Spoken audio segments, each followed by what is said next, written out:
اعوذ باللہ من الشیطان الرجیم بسم اللہ الرحمن الرحیم۔ ویڈیو میں سب ویورز کو خوش آمدید۔ پیارے مسلمانوں، حضرت محمد مصطفیٰ صلی اللہ علیہ وآلہ وسلم کی حدیث مبارکہ کا مفہوم ہے کہ آپ صلی اللہ علیہ وآلہ وسلم نے فرمایا، اگر کوئی شخص ساری زندگی خانہ کعبہ اور حجر اسود کے درمیان نمازیں پڑھتا اور عبادت کرتا گزارے، لیکن اس کے دل میں میرے اہل بیت کے لیے بغض یا نفرت ہو تو وہ شخص جہنم میں جائے گا اور اس کے سارے اعمال برباد ہو جائیں گے۔ اہل بیت پر رسول صلی اللہ علیہ وآلہ وسلم کی شان اور فضیلت میں اس طرح کی بے شمار احادیث اور واضح دلائل ہونے کے باوجود تاریخ اسلام میں ایک ایسا بدنام گروپ گزرا ہے جو اہل بیت رسول صلی اللہ علیہ وآلہ وسلم یعنی حضرت فاطمہ، امام علی، امام حسین اور امام حسن اور ان کی آل و اولاد سے بغض و نفرت کرنے والا تھا، اور ان دشمنان اہل بیت کے گروہ کا نام ناصبی یا ناصبیہ تھا۔ ناصبی نہ صرف ایک فرقہ ہے بلکہ اسے ایک رجحان کہا جا سکتا ہے جو ہر دور میں انفرادی یا بعض دور یا علاقوں میں اجتماعی ہوتا ہے۔ بعض علماء کا خیال ہے کہ ناصبیت کا آغاز قتل عثمان سے شروع ہوا اور یہ بنو امیہ کے دور میں پروان چڑھا۔ مشہور لغت القاموس میں اس لفظ کے متعلق لکھا ہے کہ ناصبی کی جمع نواصب آتی ہے اور ناصبیہ اور ناصبیت بھی استعمال کیا جاتا ہے۔ علامہ آلوسی لکھتے ہیں کہ حضرت علی سے بغض و عداوت کا نام ناصبیت ہے۔ حافظ ابن حجر نے فرمایا بغض علی کا نام ہی ناصبی ہے۔ علامہ ابن تیمیہ الفتویٰ میں لکھتے ہیں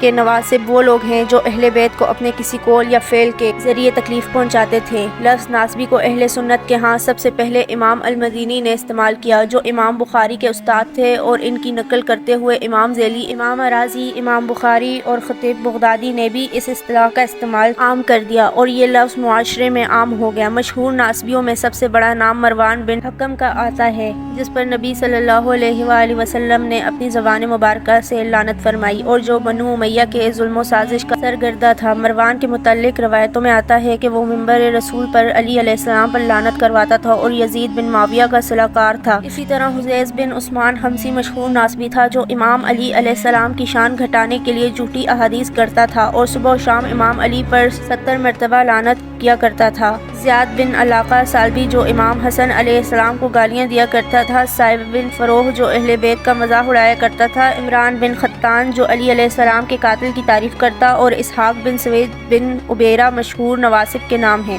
البدایہ والنہایہ میں امام ابن کثیر نے لکھا ہے کہ عمر بن عبدالعزیز کے علاوہ بنو امیہ کے تمام خلیفہ ناصبی تھے۔ سن 36 ہجری میں جنگ صفین میں جن لوگوں نے معاویہ کے ساتھ مل کے امام علی سے جنگ کی، تاریخی طور پر ناصبیوں کی شروعات اسی گروہ سے ہوئی۔ جب یزید بن معاویہ حاکم بنا تو اس وقت گروہ کے اندر اہل بیت کے بغض میں شدت پسندی پیدا ہو چکی تھی، اور شہادت حسین علیہ السلام میں جس یزیدی لشکر نے امام اور ان کی آل و اولاد کو میدان کربلا میں ذبح کیا تھا، وہ شامی لشکر بھی ناصبیوں کی فہرست میں شامل ہوتا ہے۔ امام زیبی نے سیار البنبلا میں یزید بن معاویہ کو بھی ناصبی لکھا ہے۔ روایتوں کے مطابق ناصبیوں نے شہادت حسین سے یزید بن معاویہ کو بری الذمہ ثابت کرنے کی کوشش میں اس کی شان کو اتنا بڑھا چڑھا کر پیش کیا کہ اسے جنتی اور امیر المومنین قرار دے دیا، یہاں تک کہ ناصبیوں کے اندر ہی ایک شدت پسند طبقہ ایسا پیدا ہو گیا جس نے یزید کی حمایت میں امام علی مقام حسین ابن علی کو واجب القتل قرار دے دیا تھا، کیونکہ انہوں نے اس خلیفہ کی بیعت سے انکار کیا تھا جس کے ہاتھوں تمام لوگ بیعت کر چکے تھے، نیز اس کی خلافت متفق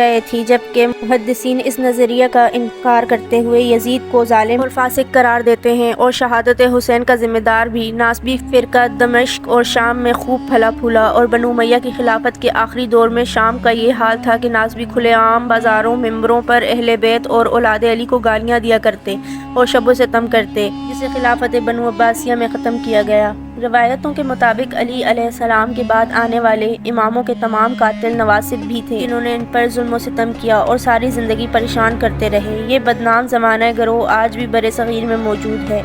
جو اپنی کتابوں اور رسالوں کے ذریعے ناصبیت کے عقیدے کو عام کرنے کی کوشش میں لگے رہتے ہیں۔ اگر ناصبیوں کے متعلق آپ کے پاس کوئی مزید جانکاری ہے تو آپ کمنٹ سیکشن میں بتا سکتے ہیں۔ اگر ابھی تک آپ نے میرے چینل کو سبسکرائب نہیں کیا تو ضرور سبسکرائب کیجیے گا تاکہ مزید انفارمیٹیو اور مزیدار ویڈیوز آپ کو ملتی رہیں۔ اس کے ساتھ ساتھ آپ مجھے انسٹاگرام پہ آن لائن ارننگ کے لیے DM بھی کر سکتے ہیں، جیسا کہ میں نے پچھلی ویڈیو میں بتایا تھا کہ اگر آپ آن لائن ارننگ کرنا چاہتے ہیں تو میرے پاس آپ کے لیے ایک زبردست پلیٹ فارم ہے جس پر آپ گھر بیٹھے آن لائن ارننگ کر سکتے ہیں۔ اپنا بہت سارا خیال رکھیے گا، مجھے دعاؤں میں یاد رکھیے گا۔ ملتے ہیں نیکسٹ ویڈیو میں۔ اللہ حافظ۔